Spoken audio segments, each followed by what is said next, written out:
Josh Rorty here. Jeremy Rorty with Rising Phoenix Martial Arts. In our previous video, we were talking about making inexpensive wood weapons for training, which is great if you're just swinging the weapon around doing forms. But if you're actually going to start smacking those sticks together, they'll need to be hardened if you want to keep the longevity of that stick. What happens if you don't is they start shredding.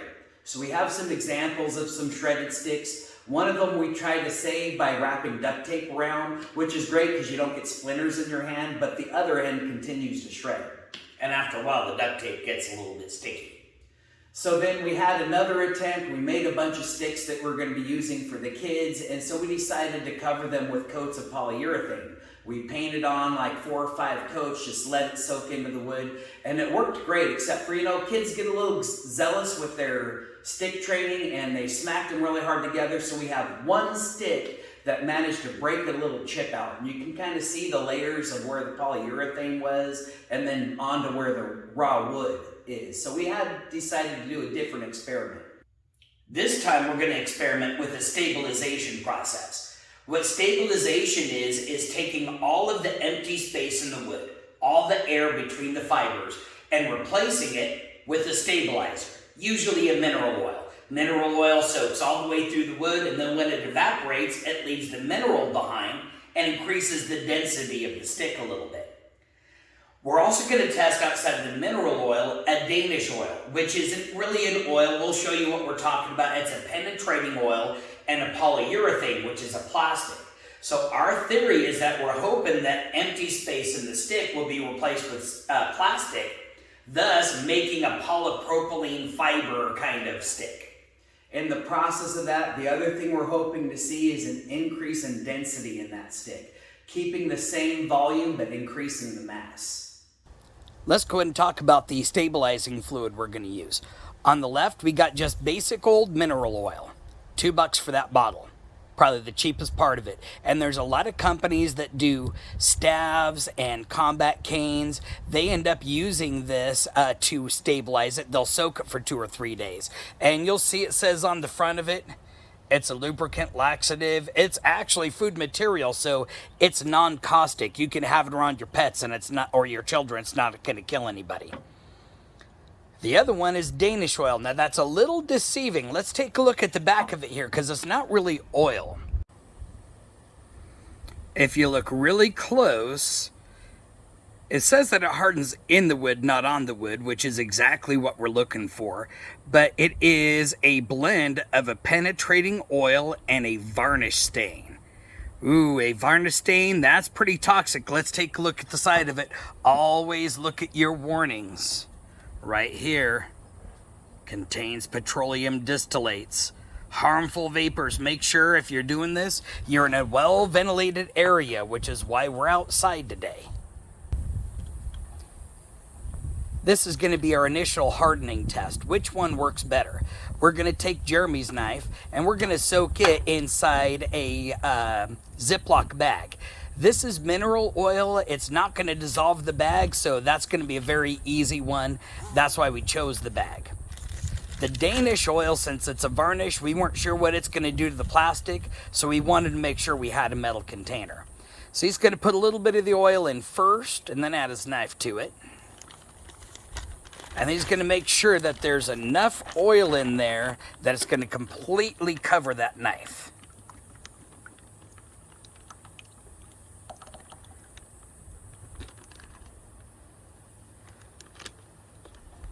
When he's done, he's just going to go ahead and seal up the bag. Anything that's left over, you could probably use again on your next wood project.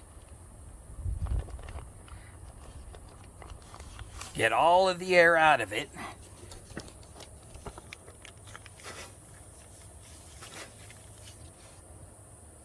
And what we're hoping is that the oil is going to penetrate right through into the middle of the knife, which was just dry wood ahead of time. And it's going to fill up any air and any space with that mineral oil. When we're done, we're going to go ahead and seal it off with a varnish. And that's going to make for a very durable and actually quite heavy knife. You can see the beautiful colors of the wood starting to come through. It's going to make for a very beautiful pattern. Mineral oil they use a lot for conditioning wood spoons and forks, as well as cutting boards. It's really good for wood in general. Once it's all nicely suspended in the oil, we just took a couple of clothespins and attached it to a string, hung it over the top of a hanger, and we're just going to hang that anywhere we want. Again, this is non-toxic mineral oil, so he could even hang it in his bathroom. Nothing bad's going to happen from that. We'll check on that in a few days, and we'll see how much weight that knife gains. For the Danish oil, we wanted more of a metal container because we didn't know how it would deal with plastic. You'll notice we stuck a couple of rocks down in there in the bottom. That's just to take up some of the volume, so we're not going to have to dump as much of this oil in there. While you can see the difference in the color and the grains that are coming out of that right away. We're just going to, again, get it saturated and get it all covered. And we're just going to check it every day, see if it's lost anything. Boy, you can smell the fumes coming out of that. Make sure you're doing it outside. Luckily, we got a windy day going for us right now. There we go. We got a rock on top. It is completely submerged there. And again, we're going to check it every so often. I can already see, I don't know if it's going to show up on camera or not, but little teeny tiny bubbles coming out of the side there. That's all the air getting pushed out of the knife and all of that varnish and oil and protectant going inside the knife. So I'm assuming after tomorrow, the volume might be down a little bit. We might end up having to add a little more. Again, same thing after 3 days. We're going to double check on the weights of them and see how they match up. Of course, you want to make sure you have a lid on top. That's going to do two things. First of all, it's going to make sure nothing falls in it. But also, it's going to keep whatever's in there from evaporating as fast, so it'll hang out and soak into the knife a little further. We checked on them a couple of times and didn't have to add any stabilizer to it. After about 3 days, we ended up pulling them out of their stabilizer, setting up a ladder, and just hanging them to dry. Luckily, we had heat over 100 degrees, so they dried pretty fast. Here's the end result once they were done drying. Notice the color change. Keep in mind that there was no stain in the mineral oil, and the Danish oil had a little bit of a tint to it, but it was supposed to be a natural color. Notice they both turned out the same hue, so my theory is that all it did was bring out the natural color of the wood itself. Let's do a before and after comparison. We weighed Jeremy's knife ahead of time, and it came out to 43.5 grams. After letting it soak in mineral oil for 3 days and letting it dry out, it came out to 51.3 grams. Not bad, that's an 18% increase in mass. We weighed Josh's knife before stabilization and it came out to 37.2 grams. After 3 days of soaking in the Danish oil and letting it dry, which it did take longer to dry than the mineral oil, it came out to 46.3 grams, a whopping 24% increase in mass. Let's continue our experiment with the stick. With the data we've collected, we figure that the Danish oil should add more mass than the mineral oil. One of the sticks is an entire 3 grams heavier than the other. Our hypothesis is that by adding the Danish oil to the lighter stick, we're going to lessen the difference between the two. Obviously, the sticks are going to be too big to stabilize in a Ziploc bag, so we're going to have to make a tank to stabilize them in. Let me show you how we built our stabilizing tanks. We're building 2 of them so that you can soak 2 sticks at the same time, but we're also making them so that we can put the 2 together to be able to soak 1 very large staff. So if you're only going to make 1, what you're going to need is a little bit of PVC that you're going to use as the tank. You're going to need collars to go on either end, and which collar you're going to get is going to depend on what type of end do you want. The way we're setting this one up, we've got a smooth end. We're going to try not to glue this. We're going to try to use plumber's tape because we want to be able to pop the tops and bottoms off so we can clean them. This one's just going to end up sliding right into the bottom of this smooth collar. This one actually has threading so that we can thread the cap on, put plumber's tape on it so it doesn't leak, and then if we need to turn the capsule upside down every once in a while to stir stuff in there, we can do that and not, not spill anything. So the first thing, if you don't want it to leak, You got to put some of this rubber cement on. Make sure you read the directions very carefully. If you're old like me, you might have to take your glasses off to be able to read it. Kind of weird as you start to get older. But the number one thing is you want to put a little bit on the pipe and then a little bit on the color that you're going to attach it to.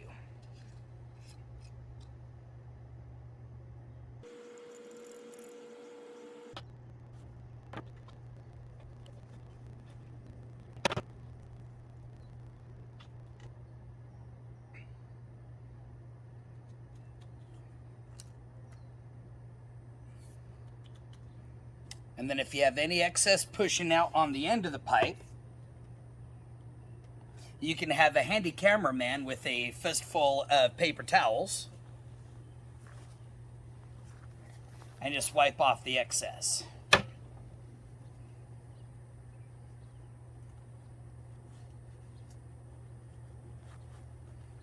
Now let's take care of the other side.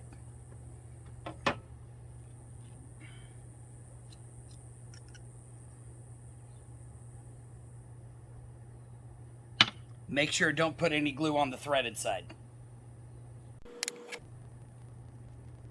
Just want a nice coating. You don't want anything to puddle up.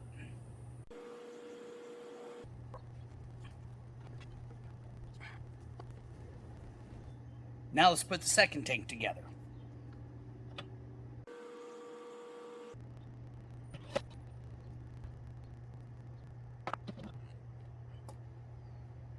You definitely want to do this outside because this glue is toxic.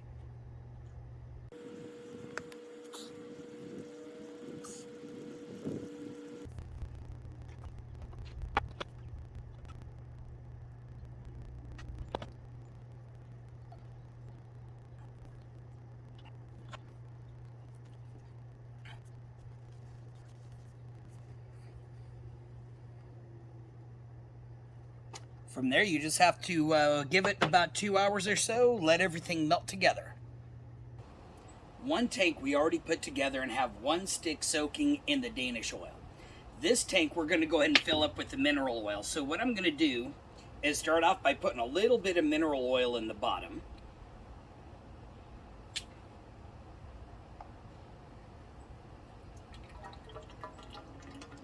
Now that we have a little bit of mineral oil in the tank, we're going to add the stick. Now we don't want to have to dump it upside down to get the stick out, so I've just got a little piece of ribbon and I'm just going to tie it around the bottom.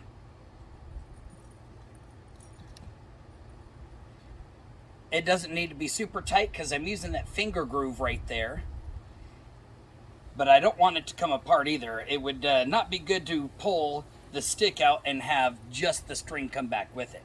Okay, now that I've got that set up on one end, the other end, I'm just going to tie a simple loop.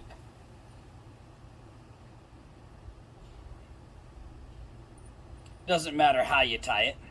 It's just going to give you something that's going to hang outside of the tank that you'll be able to use to grab and just pull the entire stick out. Okay, so now I'm going to drop it in. Nice and slow, you don't want it to splash out.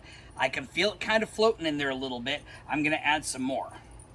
Got some pretty good light out here because it's a 100-degree day, so I can see the stick very clearly down there. So we've already put a bunch of oil in here, and we used our spacer to push down the stick. It's floating in there. You might need to get a flashlight to shine down so you can see it better, but you want to make sure that that stick is completely submerged. This spacer is just going to sit on top of the stick to help push it down. The lid we put right over the top of that last screw. Tighten on the lid. Now we're just going to take this one, lean it up next to the other one, and forget about him for a couple of days. We checked on him a couple of times and didn't have to add any stabilizer to either tank. After about 3 days, we pulled them out of the tank and hung them out to dry. You'll notice this time there's almost no change in color whatsoever. That may prove our theory that the stabilizer only brings out the natural color of the wood. The lighter stick weighed in at 184.2 grams. After it soaked in the Danish oil for 3 days and had a chance to dry, it weighed in at 191.3 grams. That's an increase of 3.8%. Not quite as much as we saw from the knives, but the knives were a softer wood.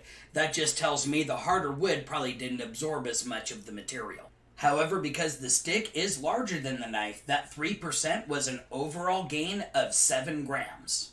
The heavier stick weighed in at 187.2 grams. After it soaked for 3 days in the mineral oil and then had a chance to dry, it weighed in at 191.9 grams. That's an overall gain of 2.5%. That 2.5% was an overall weight gain of almost 4 grams. So at the end, the two sticks ended up only being 0.6 grams different. Our hypothesis was proven. Let's compare that mass to a harder wood.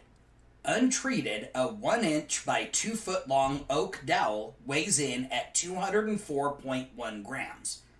Our sticks have now weighed in at 191 grams. That's only a 13 gram difference. Did we bring their density almost up to the strength of oak? The final step of the hardening process would be adding a good coat of polyurethane.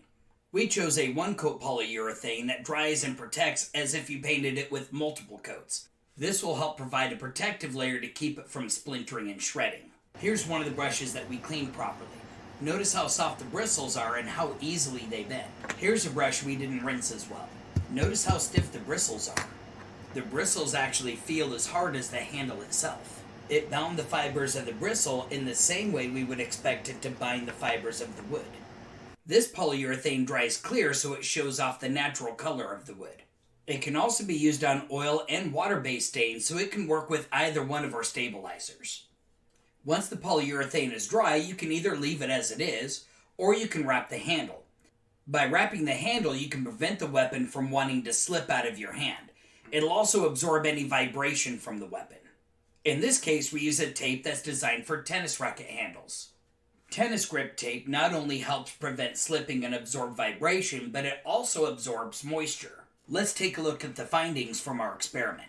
The training knives were a softer wood, so it absorbed more of the stabilizer. It seemed like the Danish oil absorbed better because it was a thinner medium. When it came to doing the finishing work, the Danish oil wood was a lot harder to sand, creating more of a plastic curl than a sawdust.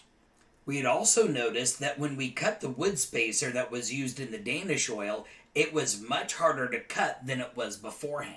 It was almost as though the saw didn't want to bite into the wood. According to our findings, it seems as though the Danish oil, even though it is more toxic, is more effective at hardening wood. Now let's go ahead and apply our findings to a much larger weapon, a 6-foot quarterstaff. Like Voltron, we're going to combine 2 tanks into one massive tank. That way we can stabilize the staff. So for this is the reason why we picked the specific ends we wanted for this one. I've gone ahead and already put the plumber's tape on everything that attaches to keep anything from leaking out. Here's our bottom. Again, we set it up without a screw, hoping that we won't have to glue it together. We can maybe just pop this out with another staff. That's going to go into the end that has the smooth bottom. Put a lot of plumber's tape on that. It's not going to leak.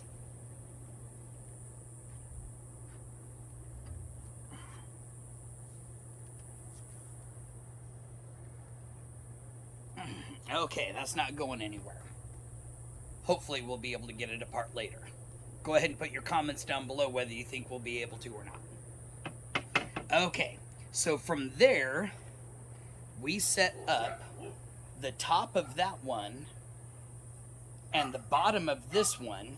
This was the bottom of our tank. We screwed the bottom on the outside. I've already plumber's taped it. They're going to screw together. So now instead of 2 3-foot long tanks, we now have one a little bit over 6-foot long tank. Got to get it on there tight. You don't want it coming apart. The last part that I'm not going to put on yet is going to be this. I've again already plumber's taped it. Once we have everything all loaded up in here, we're just going to take and top it off just like we did on the other ones. So we're going to go ahead, just like the sticks, we're going to add a little bit of the Danish oil to the bottom. Glub, glub, glub. Then we're going to go ahead and slide the stick in. I like to do this at an angle so that nothing splashes out of it. You can control the descent of the staff. Oh, and then we're going to add some more.